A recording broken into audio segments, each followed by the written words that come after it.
qopheessummaa waajjira muummee ministiraatiin waltajjiin addis waagi yeroowwan darban mata duree garaa garaatiin geggeeffamaa tureera. Har'as mata duree dhaloota ida'amuu horachuu jedhamuun geggeeffameera. Walga'iiwwan koree gamtaa ajajoota poolisii baha Afrikaa sosochii shororkeessummaa naannawichaa qolachuu irratti xiyyeeffate magaalaa Finfinneetti taa'amaa oole.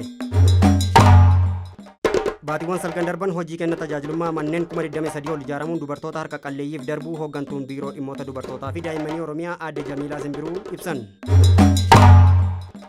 Baatiiwwan Waxabajjii bara 2014 eegalee mootummaan birrii biiliyoona 9 fi miiliyoona 800 ol deeggarsa bobaaf taasisuu ministeerri daldalaa fi walitti hidhaminsa naannawaa beekse. Sadarkaa biyyaalessaatti sirna kaffaltii boba'aa konkolaattotaa gara sirna kaffaltii elektirooniksiitti galchuun kallattiin kaa'ame.